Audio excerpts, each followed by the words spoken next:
নমস্কার বন্ধুরা, রুচির কিচেনে সবাইকে স্বাগত জানাই। আজকের রেসিপি কাঁচা কুমড়োর নিরামিষ।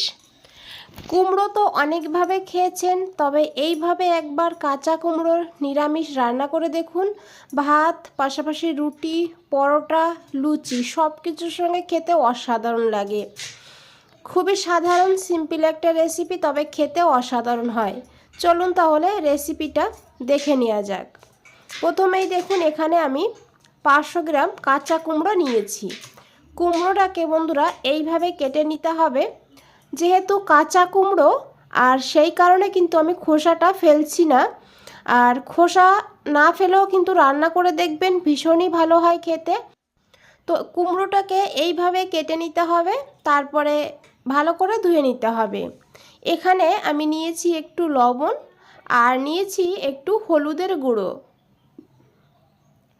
আর দিতে হবে এখানে লঙ্কার গুঁড়ো।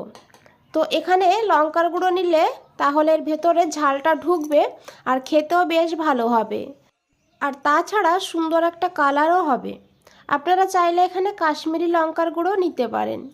আর তারই সঙ্গে নিয়েছি 1 চামচ বেসন, আর তারপরে দিতে হবে 1/2 চামচ ভিনিগার। এখানে ভিনিগার যদি হাতের কাছে না থাকে, তাহলে আপনারা এখানে 1 চামচ লেবুর রস নিয়ে নেবেন। এখন হাত দিয়ে খুব ভালো করে এইভাবে মেখে নিতে হবে। এইভাবে একটা একটা করে ধরে এই কুমড়োর গায়ে হলুদ, লবণ আর লঙ্কার গুঁড়োটা মেখে দিতে হবে। তো দেখুন বন্ধুরা, খুব ভালো করে মেখে নিয়েছি। এখন এইভাবে 5 মিনিটের জন্য রেস্টে রেখে দেব।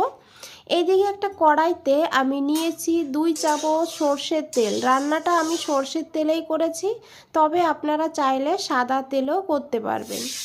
তেলটাকে ভালো করে গরম করে নিতে হবে, তারপরে এই কুমড়োগুলোকে দিয়ে দিতে হবে। খুব বেশি সময় লাগবে না কুমড়োগুলো ভাজতে। গ্যাসের ফ্লেমটা মিডিয়াম টু হাইতে রেখে কুমড়োটাকে ভেজে নিতে হবে।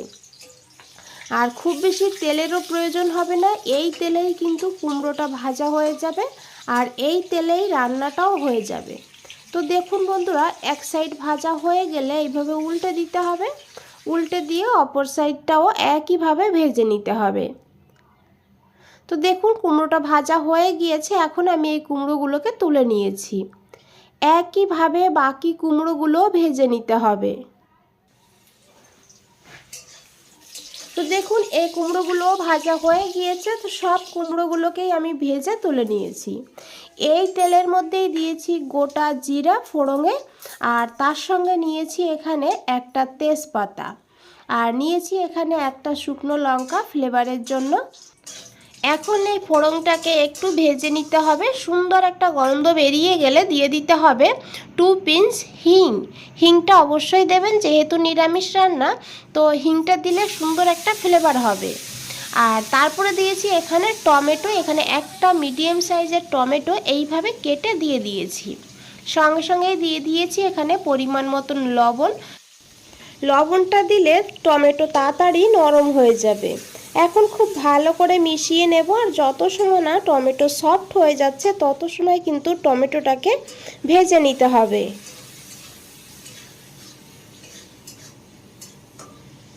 এখানে দেখুন বন্ধুরা, টমেটো একদম নরম হয়ে গিয়েছে। এখন এখানে দিয়ে দিতে হবে আদা আর কাঁচা লঙ্কা বাটা।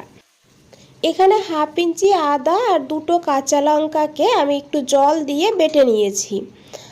এখন এই আদা আর কাঁচা লঙ্কাটাকে ভালো করে কষিয়ে নিতে হবে।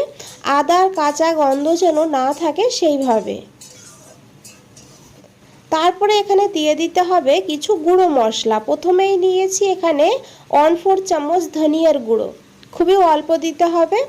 আর তারপরে দিতে হবে এখানে অল্প করে একটু জিরের গুঁড়ো, 1/4 চামচের থেকেও একটু কম নিয়েছি জিরের গুঁড়ো। দিয়েছি অল্প করে একটু কাশ্মীরি লঙ্কার গুঁড়ো। কাশ্মীরি লঙ্কার গুঁড়ো দিলে কালারটা খুব সুন্দর হবে, তবে ঝাল হবে না। এখন খুব ভালো করে মিশিয়ে নেব, আর মশলাটাকে খুব ভালো করে কষিয়ে নিতে হবে। তো একটুখানি জল আমি যোগ করে দিয়েছি যাতে এই গুঁড়ো মশলাটা পুড়ে না যায়, সেই কারণে। খুব ভালো করে মিশিয়ে এখন ঢাকা দিয়ে মশলাটাকে ভালো করে কষিয়ে নেব যত সময় না মশলার থেকে তেল আলাদা হয়ে যাচ্ছে। তো দেখুন লো ফ্লেমে আমি 2-3 মিনিট ঢাকা দিয়ে রেখে দিয়েছিলাম। তো দেখুন বন্ধুরা উপরে তেল ভাসতে শুরু করে দিয়েছে। এখন খুব ভালো করে একবার মিশিয়ে নেব। আর তারপরে এখানে যোগ করে দেব হলুদের গুঁড়ো। এখানে আমি হাফ চামচ হলুদের গুঁড়ো নিয়েছি, আর নিয়েছি এখানে হাফ চামচ কাসুরি মেথি। কাসুরি মেথি যদি হাতের কাছে থাকে অবশ্যই একটু দিয়ে দেবেন, এতেও কিন্তু সুন্দর একটা ফ্লেভার হয়। তো দেখুন এখন খুব ভালো করে মিশিয়ে নেব। তো দেখুন মশলাটা কিন্তু খুব সুন্দরভাবে কষাতে হবে। আর এখানে আমার মশলাটাও খুব ভালোভাবে কষানো হয়ে গিয়েছে, মশলার থেকে তেল একদম ছেড়ে দিয়েছে। এখন এখানে দিয়ে দিতে হবে ভেজে রাখা কুমড়োগুলো। কুমড়োটাকে খুব ভালো করে মশলার সঙ্গে মিশিয়ে নিতে হবে। বন্ধুরা রেসিপিটা ভালো লাগলে অবশ্যই একটা লাইক করে দেবেন, আর নতুন বন্ধুদের বলছি চ্যানেলটা সাবস্ক্রাইব করে পাশে থাকবেন। ঢাকা দিয়ে 2 মিনিট রেখে দেব লো ফ্লেমে। 2 মিনিট পর ঢাকনাটা সরিয়ে নিয়েছি, দেখুন কত সুন্দর তেল ছেড়ে দিয়েছে। এখন খুব ভালো করে মিশিয়ে নেব। কুমড়োটা প্রায় সিদ্ধ হয়েই গিয়েছে। তো এখন এখানে দিয়ে দেবো জল। এখানে আমি এই বাটির হাফ বাটি জল দিয়েছি, তবে আপনারা যেমন গ্রেভি রাখবেন সেইভাবে জলটা দেবেন, আর অবশ্যই গরম জল দেবেন। তো আমি কিন্তু খুব বেশি জল রাখবো না, আবার একদম শুকিয়েও ফেলবো না, সেই বুঝে কিন্তু জলটা দিয়েছি। 2টো চেরা কাঁচা লঙ্কা, আর এখন ঢাকা দিয়ে 2 মিনিট রান্না করব। এদিকে একটা ভাজা মশলা বানাবো। নিয়েছি একটা এলাচ, একটু দারচিনি, একটু তেজপাতা, তার সঙ্গে নিয়েছি এখানে পাঁচফোড়ন। এখানে হাফ চামচ পাঁচফোড়ন নিয়েছি, হাফ চামচ গোটা জিরা। এইভাবে লো ফ্লেমে একটু ভেজে নেব, তারপরে মশলাটাকে নামিয়ে ঠান্ডা করে নেব। মশলাটা ভাজা হয়ে গিয়েছে, দেখুন বন্ধুরা ঠান্ডা করে নিয়েছি। এখন এই মশলাটাকে গুঁড়ো করে নেব। তো জল ছাড়াই এইভাবে গুঁড়ো করে নিয়েছি। দেখুন একদম কিন্তু মিহিভাবে গুঁড়ো করব না, একটু দানা দানা থাকবে, সেইভাবে মশলাটাকে বেটে নিতে হবে। এদিকে 2 মিনিট হয়ে গিয়েছে, দেখুন আমি ঢাকনাটা সরিয়ে নিয়েছি। এখন খুব ভালো করে একবার মিশিয়ে নেব।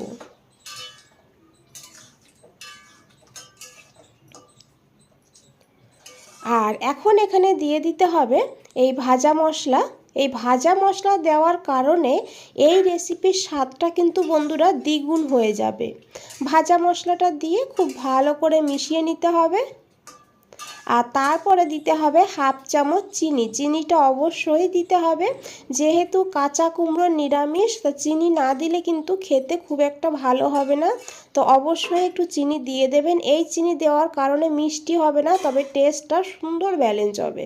চিনিটা দিয়ে আমি ঢাকা দিয়ে 3-4 মিনিট আরও লো ফ্লেমে রান্না করে নিয়েছিলাম। তারপরে 5 মিনিট স্ট্যান্ডিং টাইমে রেখে দিয়েছিলাম। 5 মিনিট পর ফিরে এসেছি, দেখুন কতটা লোভনীয় লাগছে। তো আমি একটু ধনেপাতা দিয়ে দিয়েছি, আর কুমড়োটাও ভালোভাবে সিদ্ধ হয়ে গিয়েছে। বন্ধুরা রেসিপিটা ভালো লাগলে অবশ্যই একটা লাইক করে দেবেন, চ্যানেলটাকে সাবস্ক্রাইব করে পাশে থাকবেন, যতটা সম্ভব বন্ধুদের কাছে শেয়ার করবেন। আজ তাহলে এই পর্যন্তই, ফিরে আসছি নতুন কোনো রেসিপি নিয়ে। ভালো থাকবেন, সুস্থ থাকবেন, সবাইকে অনেক অনেক ধন্যবাদ এত সময় ধৈর্য ধরে রেসিপিটা দেখার জন্য।